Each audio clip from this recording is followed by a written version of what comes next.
বন্ধুরা কেমন আছেন? আজকের ভিডিওটা মূলত আমাদের প্রধানমন্ত্রীর ভারত সফর সংক্রান্ত। প্রধানমন্ত্রী ভারত সফর করেছেন এবং ভারত সফরের পরে বাংলাদেশে এসে উনি সংবাদ সম্মেলন করেন এবং সেখানে বলেন যে ভারতকে করিডোর দেওয়ার মাধ্যমে, যেটা খুব আলোচিত হচ্ছে বাংলাদেশে এখন সোশ্যাল মিডিয়াতে, যে করিডোর দেওয়ার মাধ্যমে বাংলাদেশের বিজনেস লাভবান হবে এবং ভারতও এতে উপকৃত হবে। আমি এই কথাটার সাথে একমত, কারণ বাংলাদেশ সহ পৃথিবীর সব জায়গাতেই কানেক্টিভিটি একটা ইম্পর্টেন্ট জিনিস। কানেক্টিভিটি থাকলে সব দেশেই উপকৃত হয়। উনি যে উদাহরণ টেনেছেন ইউরোপের বা অন্যান্য দেশের, হ্যাঁ এটা সত্য। ইনফ্রাস্ট্রাকচার, কানেক্টিভিটি দুইটা দেশকে একত্রিত করে এবং মুক্ত বাণিজ্যের সময় এই ধরনের উদ্যোগ অবশ্যই প্রশংসনীয়। তবে আমার একটা প্রস্তাব হচ্ছে যে বাংলাদেশে যদি আপনি সত্যিকার অর্থে কানেক্টিভিটির উপর বেস করে কাজ করতে চান, তাহলে আমার কয়েকটা প্রশ্ন হচ্ছে যে বাংলাদেশের অর্থনীতিতে আসলেই এই কানেক্টিভিটির মাধ্যমে যতটুকু লাভবান ভারত হবে, ঠিক ততটুকু লাভবান কি বাংলাদেশ হচ্ছে কিনা।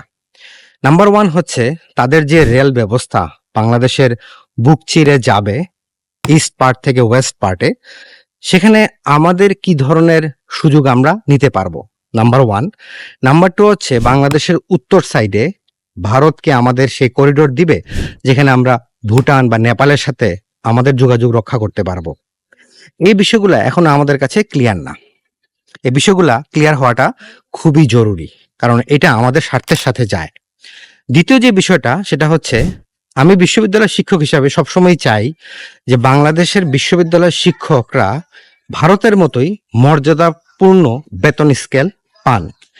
ভারতে প্রাইম মিনিস্টার লক্ষ্য করেছেন কিনা জানি না, মাননীয় প্রধানমন্ত্রী হয়তোবা খেয়াল করলে দেখবেন যে সেখানে বিশ্ববিদ্যালয়ের শিক্ষকদের জন্য যে পে কমিশন রয়েছে সেটা আলাদা নয়, কিন্তু ইউজিসির মাধ্যমে তারা পে কমিশনটাকে অ্যাডজাস্ট করে শিক্ষকদের জন্য। বিশেষ করে ভারতে আপনারা জানেন যে ফেডারেল এবং স্টেট যে ইউনিভার্সিটিগুলো রয়েছে সেখানে কিন্তু গবেষণা, শিক্ষা এবং প্রফেসরদের বা বিশেষ করে শিক্ষকদের বেতন একরকম না। এবং ভারতের এই যে প্রতিযোগিতামূলক বেতন কাঠামোর কারণে ভারতের শিক্ষকদের কন্ট্রিবিউশন ইউনিভার্সিটিতে গবেষণা এবং অন্যান্য খাতে অধিক।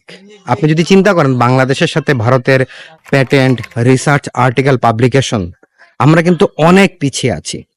তো আমি অর্থনীতি ছাত্র হিসেবে বলবো যে ইনসেন্টিভ বা প্রণোদনা মানুষকে উৎসাহিত করে। আমাদের একজন শিক্ষক 5,000 সাইটেশন করবেন অথবা 1,000 আর্টিকেল লিখবেন বা 100 স্কোপাসে পাবলিশ করবেন, আমরা আসলে কতটুকু তাকে অ্যাপ্রিসিয়েট করছি ফিনান্সিয়ালি অথবা কাইন্ডের মাধ্যমে, আমরা কিন্তু করতে পারছি না। তো এই বিষয়টা আমি মনে করি বাংলাদেশ সরকারের একটু ভেবে দেখা দরকার। কারণ আমরা বিশ্ববিদ্যালয় শিক্ষকরা আন্দোলন করছি স্বতন্ত্র পে স্কেলের জন্য, পেনশন স্কিমের যে আগের অবস্থা রয়েছে সেটাকে বলবৎ রাখার জন্য, কিন্তু আমরা এখন পর্যন্ত তেমন কোনো আশ্বাস পাচ্ছি না যে আশ্বাসটা আমাদের দরকার, যে ভারত, বাংলাদেশ সহ এই সাবকন্টিনেন্টে শিক্ষকরা যে মর্যাদা পাচ্ছেন সেই মর্যাদাটা থেকে কিন্তু আমাদের দেশের শিক্ষকরা সমপর্যায়ের সুযোগ সুবিধাগুলো থেকে এখনো বঞ্চিত। তাই আমি বিষয়টাকে গুরুত্ব সহকারে দেখার ব্যাপারে অনুরোধ করব সরকারের কাছে। কারণ সরকার চেষ্টা করছে দেশকে একটা জায়গায় নিতে, আর বিশ্ববিদ্যালয়গুলো হচ্ছে আমি মনে করি সর্বশ্রেষ্ঠ স্থান যেখান থেকে দেশের উন্নয়নের পরিকল্পনা করা সম্ভব। আপনি যদি জাপানে যান, সেখানে 1,000 কোটি টাকার প্রজেক্ট একজন প্রফেসরের আন্ডারে থাকে। আমাদের দেশে কয়জন প্রফেসর এই ধরনের প্রজেক্ট পান? এবং বাংলাদেশে আপনারা জানেন যে প্রজেক্ট পাওয়ার জন্য যে পরিমাণ কাঠখড় পুরাতে হয় সেটা পৃথিবীর কোথাও করা হয় কিনা আমার সন্দেহ আছে। আমি ভারত ভ্রমণে অনেকগুলো ইউনিভার্সিটিতে ভ্রমণ করে দেখেছি যে সেখানে কিন্তু বিশ্ববিদ্যালয়ের শিক্ষকদের বেতন একরকম না। বিভিন্ন বেতনের স্কেলে একই পদে শিক্ষকরা কাজ করছেন তাদের পারফরমেন্সের উপর বেস করে।